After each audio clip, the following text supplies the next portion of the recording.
Hello, everyone, and thank you for tuning in to Season 5 of the Vimy Foundation's podcast, Beyond the Ridge, a series exploring Canada's contributions to the First World War and the experts who continue to uncover our past.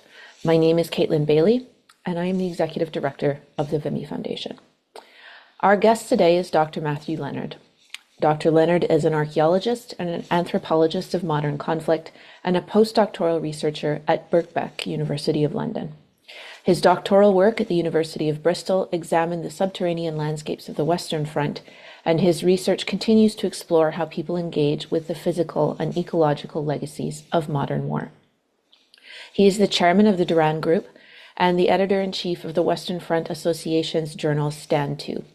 Dr. Leonard conducts regular fieldwork in France and Belgium and has been widely published as well as featured in numerous documentaries on the First World War. Most recently, Matt has contributed to Ecologies of Violence, an exhibition examining the ecological legacy of historic battlefields, which ran earlier this year at the Vimy Visitor Education Centre at the Canadian National Vimy Memorial in France. So Matt, hello. Nice to have you with us. Hello, Caitlin. Thank you for inviting me to be on your show. Oh, it's my pleasure, and you're joining us today from beautiful Britain, where we're told it is 2 degrees, three It degrees. is it is beautiful Britain and more directly beautiful Bath, Beautiful Bath. which in itself is a beautifully historic place. But yes, it's extremely cold in the UK at the moment, although probably not what you might term cold, I would say. Well, depends on the time of year that you're catching us. If it's November, we feel it's very cold. If it's January, we think it's, we've gone to the tropics. So it really depends on the time of year. So just, I guess my first question for you, Matt, is really a basic one. Do you think for our audience, could you define what exactly conflict archaeology and anthropology are? Yeah, of course. It's I think archaeology traditionally has always been perhaps looking at our distant past, our deep past, if you like. And there are archaeological endeavours to look at more modern things, and particularly when we talk about conflict. And traditionally, that was more an approach, I suppose you would term it battlefield archaeology, Hmm. which tends to deal with fighting, excavating frontline positions, understanding the sort of military concepts of war, I suppose. What modern conflict archaeology tries to do is to recognize the huge complexities that arise from modern conflict and recognize that as an industrial war. So it kind of starts at about 1914 up to the present Hmm. day, I suppose, is the best way of putting it. And it tries to look at warfare's many landscapes and its material culture, its objects, the stuff, if you like, the stuff of war, and then sort of broaden out from there. So it really opens up the study of past conflicts way beyond the battlefield. Hmm. Although, of course, the battlefields are still very much part of it. And that brings us on to some of the things you were talking about in your little introduction there, about how we can start looking at legacies of warfare, um, different kinds of landscapes, the effects it has on the environment, the impacts around the world of the huge industrial undertaking that warfare is. Hmm. And one of the things that, to give you an example of an anthropological approach, you mentioned I studied my PhD at the University of Bristol. And for that, I looked at how human beings engage with the underground landscapes of war. So, but I used the human senses as my archaeological trowel, Hmm. uh, if you like, um, mainly because it becomes extremely difficult to excavate, and I mean excavate in inverted commas, to excavate battlefields that are so modern because they don't have any proper sort of lineated strata, if you Hmm. like. As you can imagine, if we look at Vimy Ridge, for example, Vimy was a place like many areas on the Western Front that was shelled daily for year after year after year, as well as mine charges and all that kind of thing. And that completely changes the earth Hmm. itself. So if you were to adopt more traditional approaches to archaeology, there wouldn't be any layers to find the things you were looking for in. Hmm. and context becomes everything in archaeology. It's as Hmm. important as the objects you find. So yeah, it's a kind of way of broadening out from direct study of battlefields, really. Um, what led you really to focus your research on the First World War and particularly what you're referring to as the Underground War? That's tunnels, systems, that type of thing. What was it that led you there? Yeah, I mean, certainly, yeah, underground war, absolutely. Directly speaking, it's the tunnel systems, the deep dugouts, bunker systems, this sort of thing. But increasingly now, my work is taking me to look at underground as meaning anything below the surface, really. Hmm. What took me there was I've always had a lifelong interest in military history, really, although never been a military historian per se. My father used to be a submariner before he retired, um, and he's a voracious reader and really interested in military history. And I think that somewhere along the line that rubbed off on me. Hmm. I mean, it was quite good fun being a 10, 11, 12-year-old playing around on nuclear submarines. So these things kind of have an effect. So I studied my undergraduate in history. And then later on in my 30s, I went back to university. I wanted to go back and study again.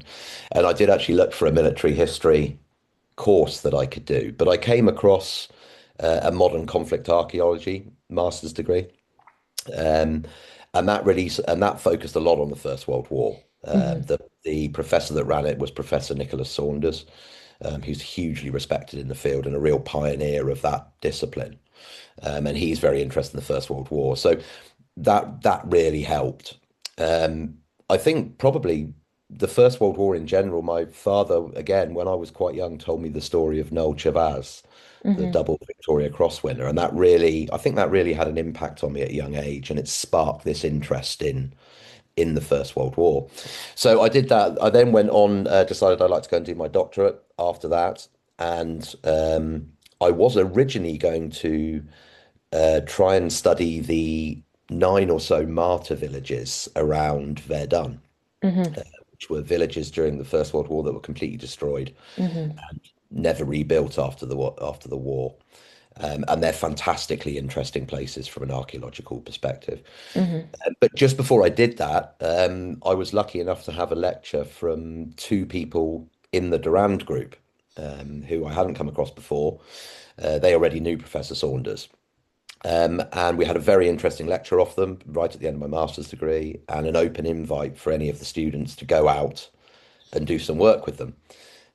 So I did that. Took them up on their invitation, went out to France and with some trepidation crawled inside a German listening tunnel on the Somme. Uh, Oh. yeah, I mean, I must admit, I was extremely nervous going inside it, particularly the huge rat that ran down the tunnel just before we Oh. got into it. Um, but as soon as I got underground, first of all, I realized that, I wasn't sort of afraid, if that's the right word. It didn't worry me being in that environment. And I really realized that I was actually sort of standing in history, if you Hmm. like. Um, and everything changed from that moment on. I was instantly hooked. Hmm. The martyr villages at Verdun, I visited them many times since, but they soon took a back seat. And that really just sparked me off to become incredibly interested in the whole concept of underground war, which still actually is really underdeveloped and under-researched. Hmm. Be lucky if 10% of the underground landscape of the Western Front's ever been visited really since the war. Hmm. So it opened up this huge field for me, and that led me to do my PhD and keep my involvement with the Durand Group. Eventually joined, and as he pointed out, for the last 2 or 3 years, I've been the chairman. Super. You mentioned Vimy and the site at Vimy. What is it that makes that Vimy site so significant for archaeological investigation, or is it significant, I should say? Yeah, I mean, it certainly is significant. I mean, the thing about the Western Front, of course, is it went from the coast all the way down to the Swiss border. So Hmm. I suppose you could argue everywhere is really as significant as anywhere else. Um, I was very lucky with Vimy because the Duran Group in the late 1990s started working with Veterans Affairs Canada to actually initially to go down, and our explosive ordnance guys who serving in the army at the time, in the British Army, went down and actually defused the mine charges that were still under the ridge. Mm. Enormous mine charges, the sort of Hmm. things that fit in a room. Yeah. So there was already this sort of relationship with Veterans Affairs Canada there. Um, and so my first real taste of tunneling per se was at Vimy Ridge. So that became an obvious place to work with, people to work with and to work at.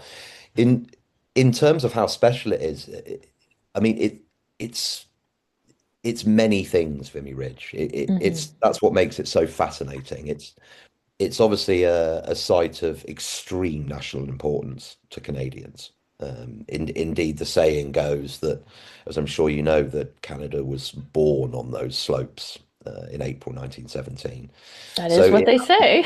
that's what they say, yeah. So it has this beautiful mystique about it, I suppose. And in one way, it's mystique which sort of borders on mythology.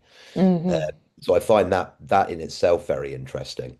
It's also a very important site of heritage, of conflict heritage, and like all heritage sites, in order once it favors one perspective, it then marginalizes other perspectives. Absolutely. So if you were to go to Vimy Ridge and hadn't been there before, and perhaps if you weren't Canadian, you might be forgiven for thinking that nothing else happened there for the Yeah. whole of the war, that nobody else fought there, and that it was an Hmm. entirely Canadian operation.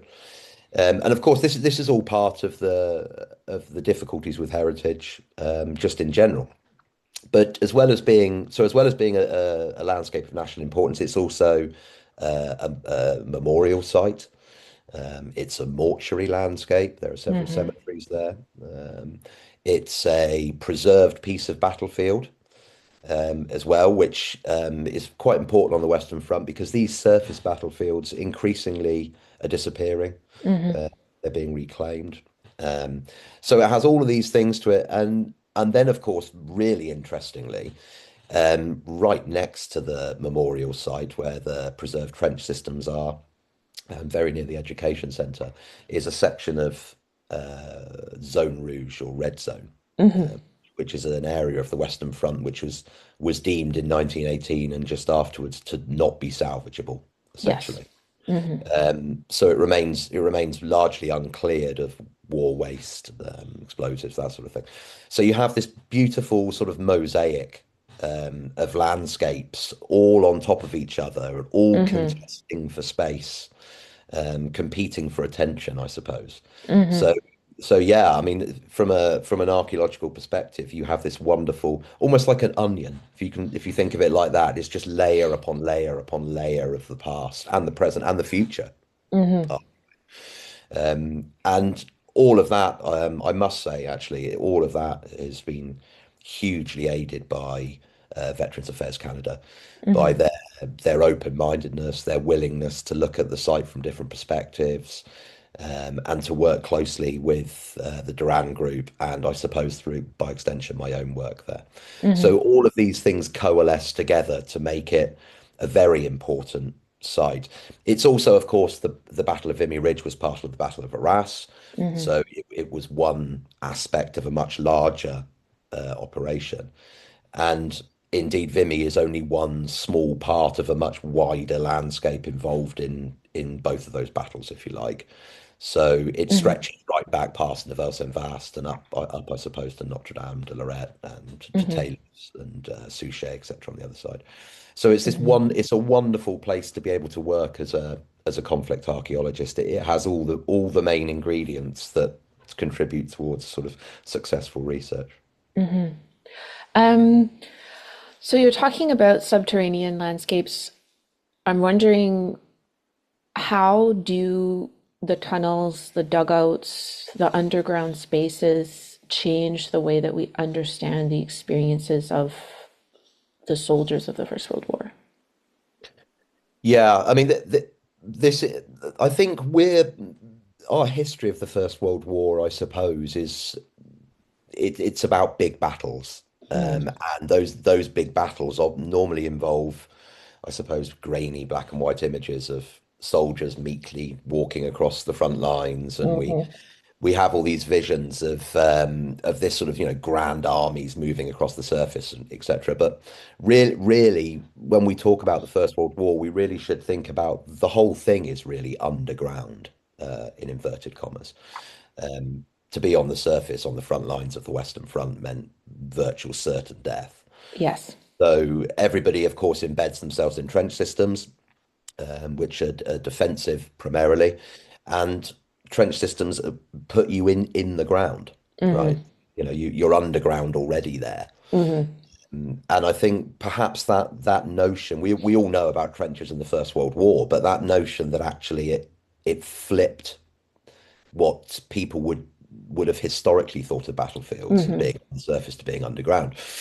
So you have, I like to look at it as there are different layers of the underground landscape, if you like. So the first layer would be trenches, and the shallowest layer.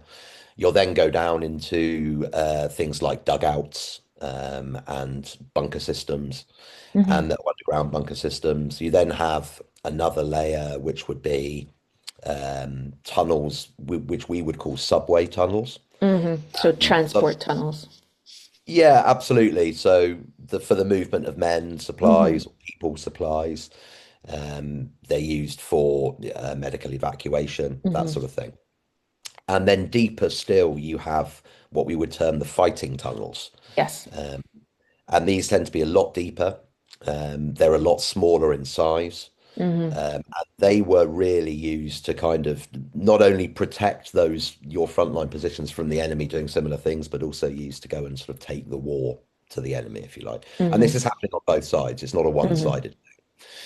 Um, so when with those different types of landscapes, the first thing that really changes for soldiers and indeed for researchers when you're going into them is the way that your body and mind interact with that space. Hmm. So as 20th century people who were fighting the First World War, their entire world would have been, in peacetime, would have been governed by vision, Hmm. sight, by what they can see. We're still very much like that as a society now. Um, Yet increasingly, when you're in a trench, you can't see very much. Hmm. You've got the walls of the trench or the sky above you. The deeper you get, of course, you can't see anything at all. Hmm. And this changes the way that the human body interacts with space. Hmm. So hearing becomes incredibly important, Hmm. and so does touch. And they supplant vision in the human sensorium in the way of engaging with landscape. So it's try to imagine going into a world where almost up is down and black is white. Nothing makes Hmm. any sense to you whatsoever. Hmm.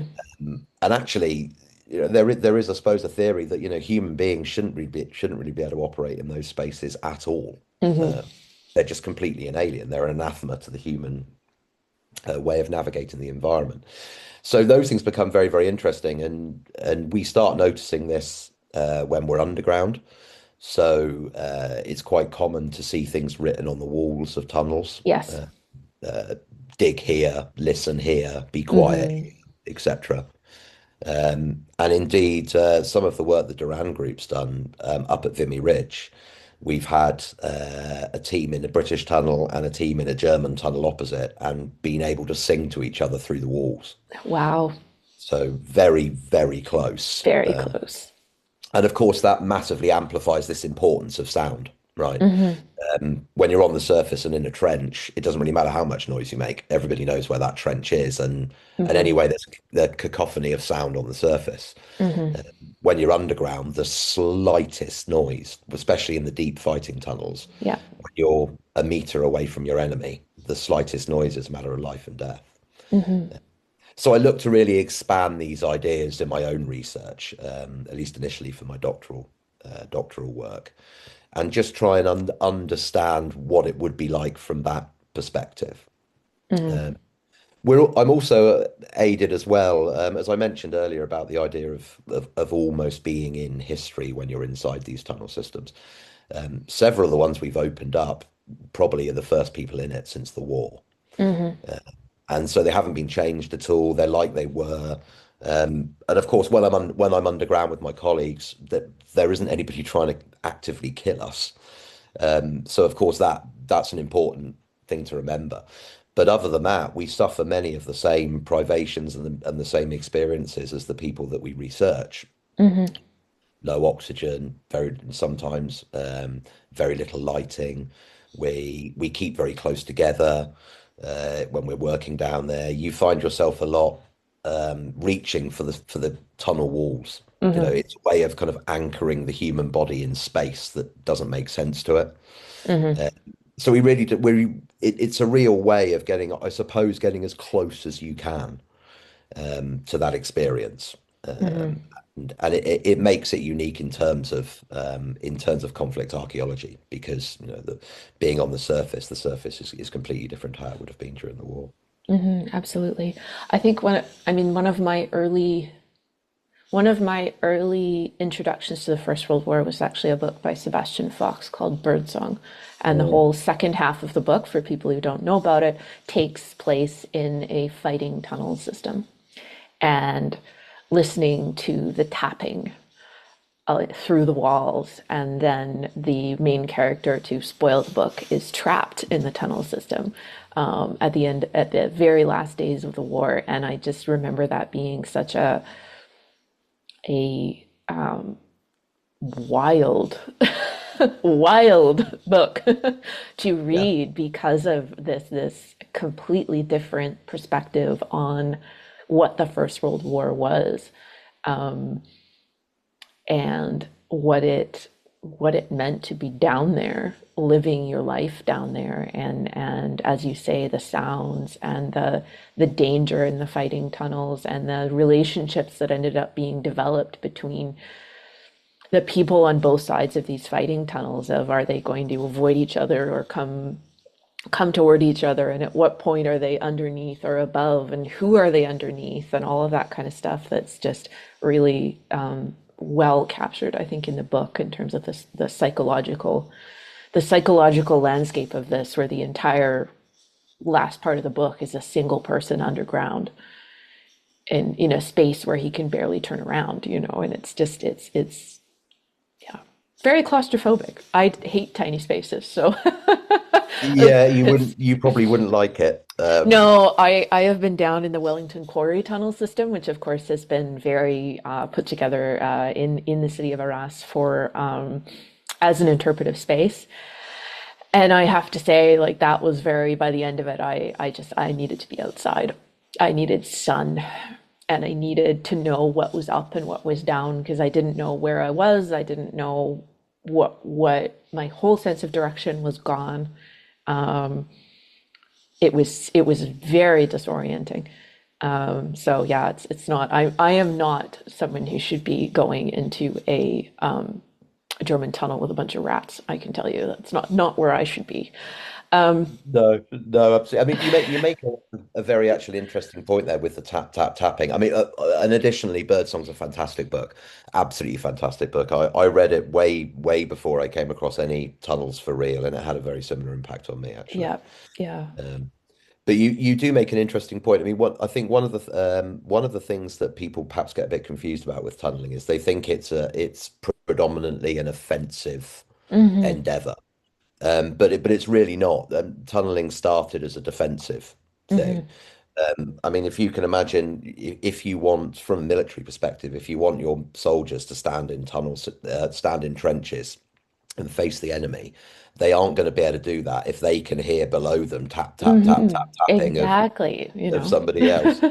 So, you know, so it's primarily a defensive kind of operation, but once both sides have got those defenses in place, it becomes offensive.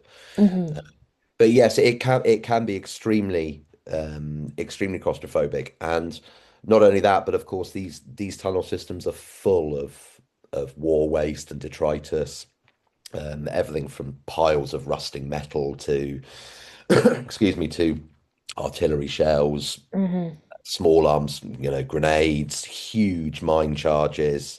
You know, they are hazardous places to be. Hmm. And it's why it's so important to be able to do this work. You have to do it with people that know what they're doing. Hmm. Uh, and certainly without coming across the Durand Group and without being a member of the Durand Group, this work would have been completely off limits. I mean, there's just no way I could have done it. Hmm. Uh, going into these, if you wanted to go into those tunnel systems on your own or without the proper equipment, you're putting yourself in extreme risk. Extreme danger. Yeah, yeah, Yeah, absolutely. absolutely. So you have explored, as well as the archaeological legacies, you've also explored the ecological legacy of conflict. And this is, I think, something that in Canada, the ecological effects of the First World War are very, very hidden. In France, they are in the Western Front a lot more clear. So how do battlefields like Vimy, like the Somme, continue to shape the natural environment where they are in our current time? Yeah, I mean the warfare sort of doesn't really ever stop. I mean, even when the guns have Hmm. stopped firing, if you like, there is a lovely term coined by a chap called Rob Nixon, which is he coined the term of slow violence, Hmm. which is that war, or certainly modern industrial war, it has an insidious nature to it. It Yes. just keeps on going. Hmm. I mean, the mine charges that we've looked at in different parts of the Western Front, the detonators are out because the ones that we've looked at, our experts in the Durand Group have diffused, but the Hmm. explosives are still there, Hmm. uh, and they're still going to leach. I mean, chalk is a Yes. poor Yeah. substance, so this stuff is leaching slowly into the water tables and into the wider environment.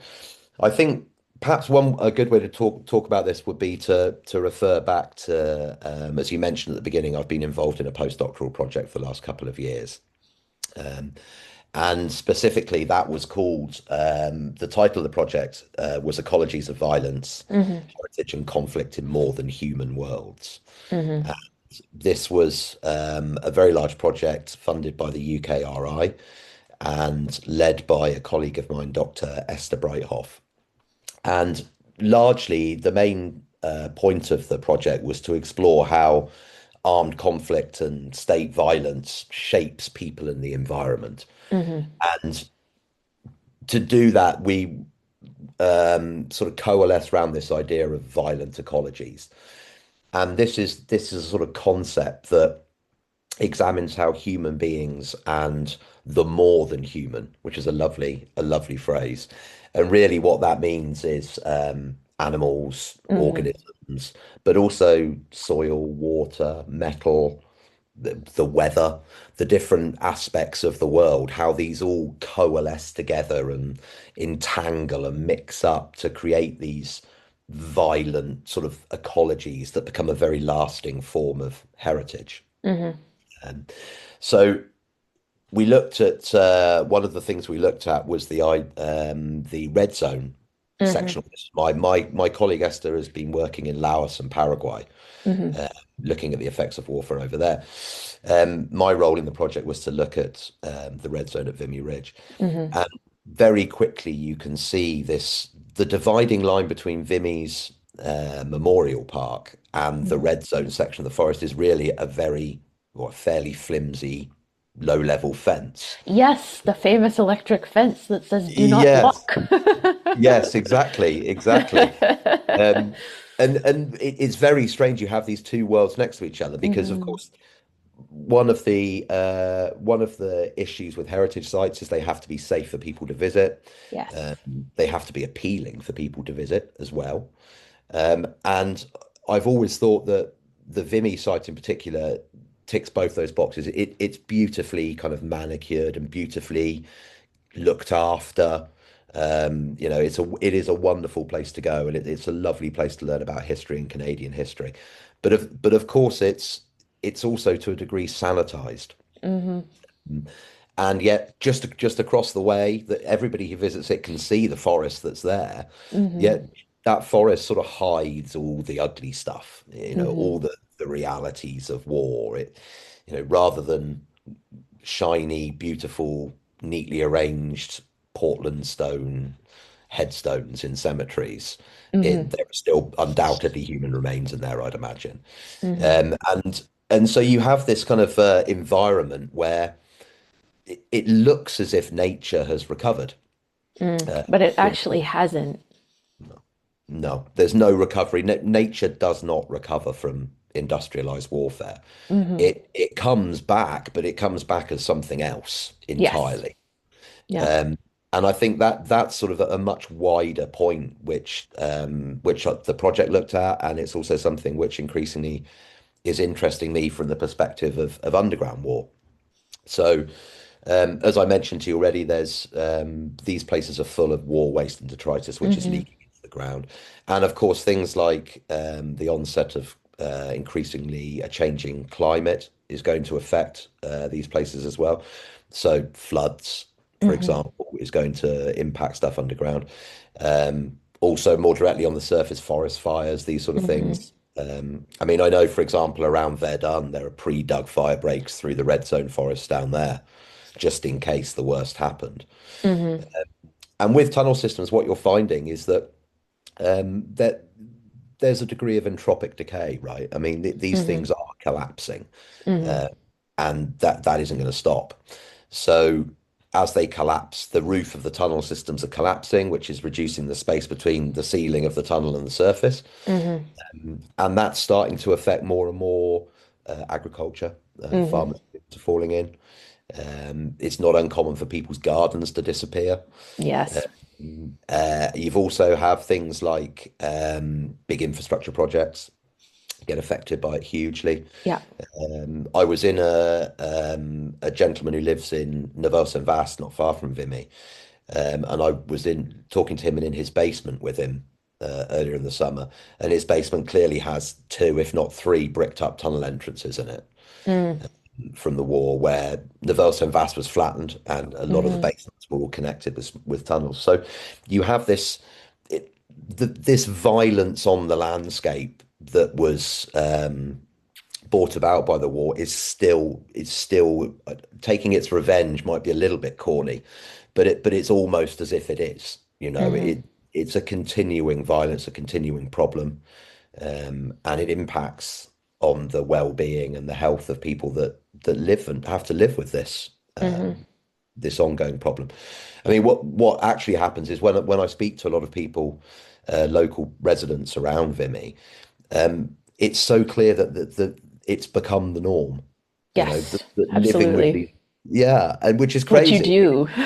Yeah, absolutely. I mean, if I speak to people who know nothing about this, they're amazed that anybody would want to go and plow a field Yeah. after it's used as a Dig a battlefield, or hole. yeah, yeah, absolutely. So it doesn't stop. It just keeps coming back. And of course that you can apply this to all sorts of things. There are, huge minefields. I mean, there's a huge war going on at the moment in Ukraine. I mean, one can only imagine how many million mines have been laid there. Hmm. And of Hmm. course, there are still problems in more recent battlefields. And there's still innumerable mines being diffused every day in places like Kuwait Yeah. from the Gulf War in the 90s. So um, this continuing violence is a real aspect of war, and actually one I didn't really pay so much attention to until I started looking at the red zone forest, and Hmm. of course the reading around it. But the red zone forest at Vimy, it's a place I've been into too many times to remember, mainly because a lot of the tunnel entrances are found in that Hmm. forest. Hmm. So I've been in there, but of course I go in and go straight underground and never really think about what it was I was looking at. Hmm. So so to look at it from a different perspective became very, very interesting. And one of the biggest problems we had, I suppose, if I can talk about it for a minute, Hmm. one Absolutely. of the biggest problems we had was how do you how do you let people know what goes on in a space that they're never ever going to be able to visit? Hmm. Um, Absolutely. it's really, really difficult to do. And It's not only hard. is it, yeah, absolutely. And not only is it a space that they're not going to be able to visit, but it's a space that they probably can't adequately imagine uh, Hmm. what it's like. So we did two main things, which culminated in, as you say, the exhibition that we Hmm. ran at the museum, and it's now actually at the Peltz Gallery in London. It has an extended life. We first of all we employed an ecological filmmaker, Mm. uh, a chap called Anthony Lyons, who made he probably won't like me calling it an arty film, but the idea was to sort of not have any people in it, just Hmm. look at the forest from this perspective of the new nature that covers it, if you like. Hmm. And the other thing we did was we took a very, very detailed 3D digital laser scan of the forest. I mean, laser scanning is not and LiDAR scanning. It's not new to archaeology. This has Hmm. been done lots of times, but I don't. It's certainly new to the idea of doing it in a red zone, in a Hmm. restricted area. So I was very lucky that a very good friend of mine and a colleague in the Durand Group, Malcolm Cager, is an expert in using this type of equipment. So we scanned the whole forest. We had to do it with a particular device. Um, Poor students on research grants don't get the Hmm. £30,000 pieces of kit to do it with. So we actually used a device that he would use in his own profession to record underground spaces, so drainage spaces, Hmm. this, and we tested it out to see if it would work in the open space. It did. Hmm. It worked wonderfully. Malcolm is talking to me again, but I think we both massively underestimated the work that would be involved. It's the walking around the forest and scanning, it's the easy bit. It's the processing, Hmm. Yeah. um, which takes so long. But the end result was that we essentially managed to bring this forest indoors Hmm. and do it from a very digital, data-driven perspective, Hmm. uh, but also from this much more sort of much freer way of looking at it, a much more interpretive way. Hmm. Um, and we're really pleased with the results. It really opened up that space and showed what could be done. Hmm. And again, Veterans Affairs Canada were really on board with it all. They really welcomed it as well. I think it's something that has probably been in the back of their minds for a while about what do you do with this space. Yeah, what do you do with the red zone and the forest there and everything around it? I think probably for most of us, the space that we would think of as being something that had been where nature had healed would be Chernobyl, um, Mm, which is again mm, the same type of situation where it's actually just it's come back in a different way, and all the infrastructure is still there, everything's still leaching and doing all of the things that it's going to do. But on top of it, there is a forest and foxes with apparently particularly nice coats of fur out living their lives, and the feral dogs of Chernobyl that every once in a while somebody catches on camera. And, I think the last time I saw they'd all been rolling in paint solvent or something and they were blue. yeah, yeah. And it affects people as well, doesn't it? I mean, Yes. the Russian invasion of Ukraine, the Russian soldiers went through Went Chernobyl right through and it. Yeah. digging trenches and things like that. Hmm. It all certainly exposes this stuff back.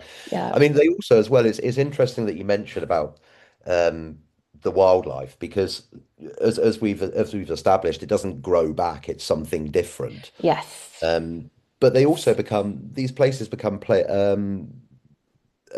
areas where flora and fauna will grow that perhaps won't grow anywhere else. Hmm. Yeah. So they take on a completely different perspective. The Veterans Affairs Canada quite recently undertook a flora and fauna survey of the red zone forest, and there are a number of species in there that are pretty much unique to the area, or you don't Yeah. certainly don't find them, in abundance anywhere else. Yeah. Yeah. Absolutely. And it's interesting that a place that has been is only exists because of the absolutely unmeasurable amount of human interference that destroyed everything there has now is a place where humans basically cannot interfere, because of the level of danger. And so, everything has come back in, and you don't hunt in there, and you don't cultivate it, and you don't forest it, and it just is.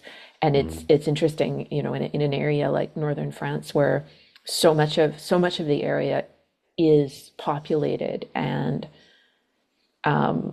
exploited in so many different ways that there is this chunk that is now completely wild Mm. in a way that probably that area hasn't been since, the Middle Ages, basically, in Yeah, some places. There's, you don't have large fauna in France anymore. It's yeah, just not absolutely. there. So it's Yeah, it's it's an interesting thing to reflect on. Um, so I think we've talked about a lot, Matt. we We've said have. a lot Yeah, of things. We've done yeah. a lot of things. One thing that I did want to ask you, I'm interested in this just in general. What these battlefields change over time. As you've said, climate change is a big factor. Certainly in northern France, we know that human intervention in some of these sites for various reasons, you know, treasure hunters, people trying to get the jump on, whatever they can find, construction sites. I'm thinking of the Canal du Nord excavation that's going to be going through. What do you see as being the biggest challenge and one biggest opportunity in the future of your field, given these constraints? Well, yeah, that's an interesting question. One of each, Matt. One of each. Only one. Yes, yeah. I mean, I think from my perspective, the most interesting way to look at this is what can we learn from Hmm. the First World War, and how can we then take that knowledge and apply it to future or present conflicts, if you like. I Hmm. mean, you have this wonderful case study of just little over a century of what happens when human beings really do decide to literally destroy themselves and everything around them. Hmm. And relatively quick. I mean, relatively quickly after the First World War, things were starting to get back to normal. Hmm. Within 10 years or so, a lot of it had been reclaimed and life had started to come back and reconstruction had happened and that sort of stuff. But as we've discussed, these legacies just keep on going, and Hmm. they don't stop. So the Canal du Nord project you mentioned is very interesting, and that's going to uncover all sorts of different things. I mean, that there's going to be a lot of issues that the people who are running that project are going to have to deal with, from human remains to unexploded shells to the Hmm. fact that the ground's just not particularly stable. Yes, yeah. Uh, The whole structure is just gone. yeah, absolutely. So, how can we learn from this? Because if there's one thing that's for absolutely sure is that war isn't going to stop anytime soon. Yeah. I mean, the United Nations currently think that, there's probably more war going on now than ever before, I Hmm. mean, all around the world. And it's only going to get worse, particularly with things like climate change and the reduction of, the competition for resources. This sort of thing is Hmm. all going to encourage future wars. So what can we do? What can we take from this to help other people? And I think things like where the money goes in reconstruction, Hmm. uh, who gets preference? Do cities get preference over agriculture?